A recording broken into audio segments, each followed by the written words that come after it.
Hi, Frosina. How are you? I'm very good, thank you. How about you? I'm very good. Frosina is joining us from United Kingdom. Frosina, do you want to tell my viewers about yourself? Yes, sure. I'm the CEO and the founder of a fashion tech company, as we call it, which is named Frobolous. It will be a pleasure to share with you a bit today, kind of my journey, how I get there, some of the challenges that I'm facing, and especially during these challenging times of COVID, fashion is one of the industries that has been impacted the most, but not only all negatively, also kind of positively, because we had all this period like to think and to rethink fashion, what we were doing right, what we were doing wrong, and to kind of reshape the future of it. And I want to believe, and I try at least to do my best to make Frobolous as well part of that shaping. So, Frosina, what have you been doing? How did you start your career? Right. So actually my career has a person like I shifted a lot my career because always my aim and my dream was at a certain point I wanted to start my business, and I wanted to start it in fashion. So these were the only things that I knew. But I also knew that from a young age that I needed to prepare myself before jumping into an entrepreneurial world. Coming from a family as well of entrepreneurs, especially my dad, he was the first generation who started his own family, etc. That was a story that really has inspired me. But I knew also like that it's not all shiny. I knew all the challenges and all the top of the iceberg that you don't clearly see sometimes. And so that's why I believe that preparation was very crucial. So I started my career by kind of giving a certain preparation in terms of working for other companies, for different departments. I studied finance myself, and then like for 2 years I worked for EY in consulting and finance. Then I also did an MBA to have like kind of a preparation of a more managerial preparation. And then I got in one of those programs that is like MBA rotation program that I had to change the role and the country for every year. So I had actually a career that is quite diversified. I changed like many roles and many positions since till the point that I started Frobolous. But I did that with the intention that, first of all, I already knew, like I always knew that I wanted to start my own company at a certain point, and I wanted that to be in fashion. That was a part also inspired from my family, coming from a family of entrepreneurs. My dad was first generation who started his own company. So I really admired that, but I knew that on the back, there is a lot going on, like on the tip of the iceberg that you don't see, a lot of work, a lot of preparation till you get to that point. And I didn't want just like to jump into something, but to take somehow a more calculated risk and have a certain preparation. That's why like I studied finance, I worked 2 years as a consultant, I did an MBA to have a more like managerial preparation. Then I chose a rotational program that I had to switch like roles and countries every 1 year, mainly working sales, marketing, business development, and strategy, and mainly in European countries, several European countries. So at a certain point, I ended up in UK, and I said, okay, now maybe I have to rethink that. I believe that I got a certain preparation on how the main functions of a business work. I have my idea pretty much shaped of what I want to do. So now it's a moment to start. And I started the journey like 2 years ago, which I launched a company 2020, which was a bit funny because like 3 months after the COVID started. So it was a bit of a rough start, let's say. So, what is your company called and how is it different from the general fashion? Right. So myself, I'm not a designer, as I was mentioned a bit before, but I'm very passionate about fashion. I read a lot, I know a lot about the industry, but not being a designer myself. When I started the business, I didn't want to create just another fashion brand, let's say, because I didn't have much to offer in terms of creativity or designing, but I thought I had much to offer in terms of like meeting some business, meeting some needs for the customers that me as well, like seeing from that point of view. I thought there was a gap in the market that I took the opportunity to fill in. So pretty much Frobolous is an online atelier, but always like having that fashion tech business angle, seeing that personalization is a big trend, that people don't want anymore like something that one size fits all. They are looking more and more like for something more personal that can fulfill like their needs, not just in terms of design, but also in terms of sizing. So what we do at Frobolous is that we try to provide that. We provide some suggestion to people of designs, but they have the opportunity to change through the options that we provide to change the design. So they can change neckline, length, color, sleeve type, those details that sometimes when we see a dress or a garment, we say, okay, it's very nice, but what if I do that little change that would be much my style? And then in terms of sizing, everything is personalizable. So the client pretty much walks through the whole atelier experience, but in a more convenient way from the comfort of their own house. And my main idea was that I didn't want like to be just another brand, as I was saying, that I came up with some design and I tell people, okay, these are the trends, you should be wearing this. But actually I wanted people to be able to come at us and to say, okay, give us some suggestion, but I will tell you what is my style and you will adapt to my style, giving them more ownership. Okay.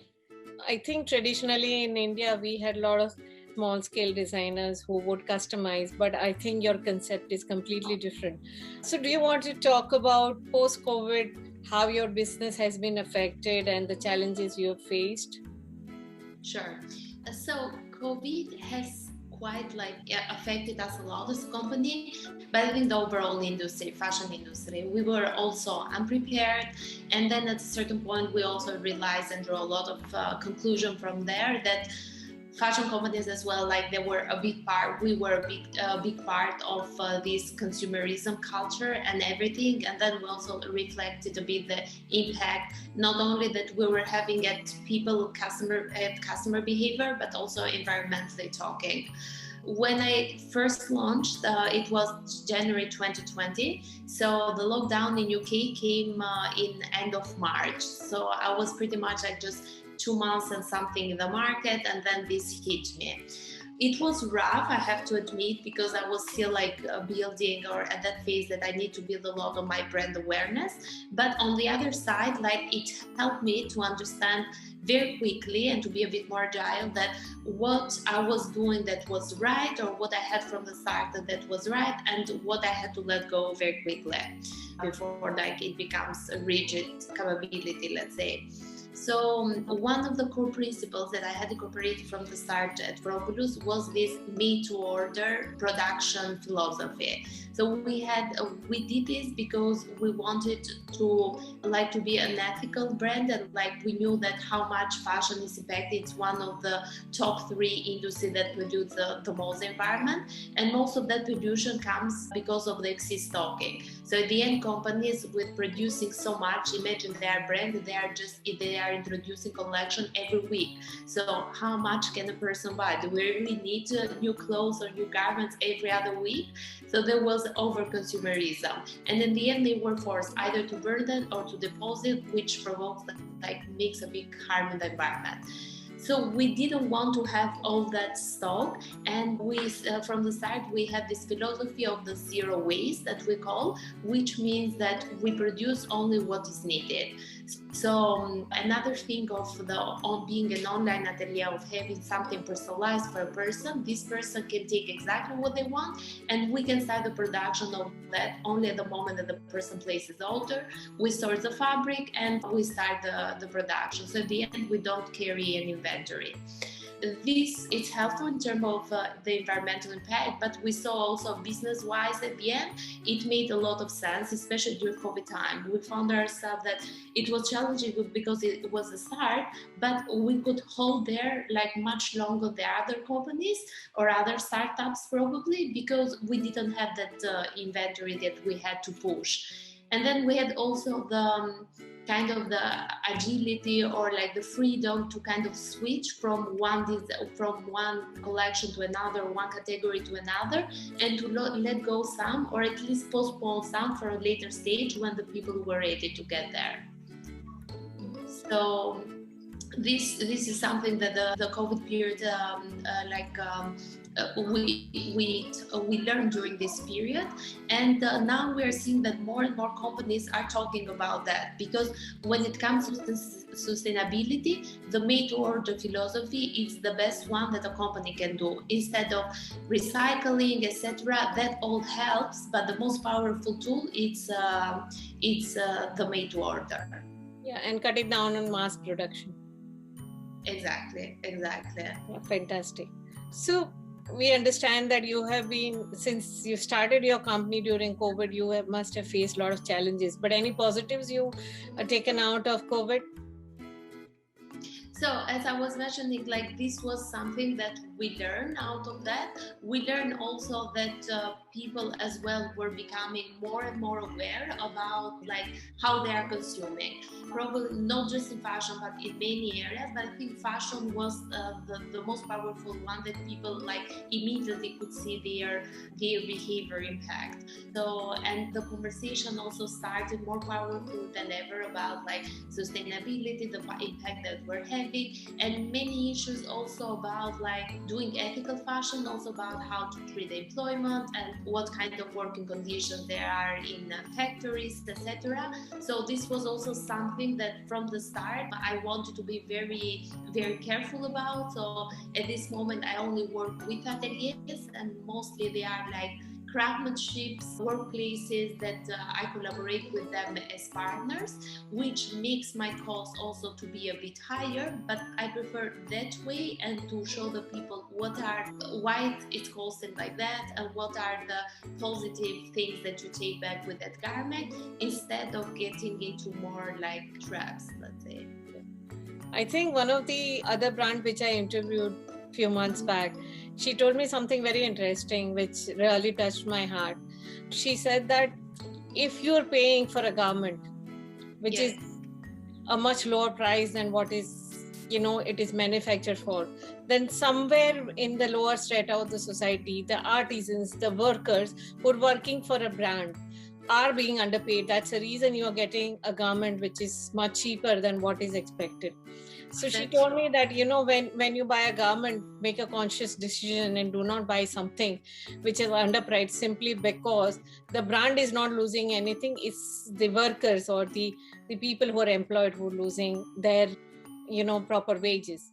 And I think that's something brands like you are conscious about. And I think we need that, more and more with a lot of other brands as well. So Frosina, do you want to tell our viewers about what's your future plan? Where do you see yourself in another few years? So I'm like despite all the challenges that we said and everything, and even when I started, for me was like, even though I thought like I had a bit of experience in business, but every industry and every company or every idea, it's quite particular. So you learn a lot in the way.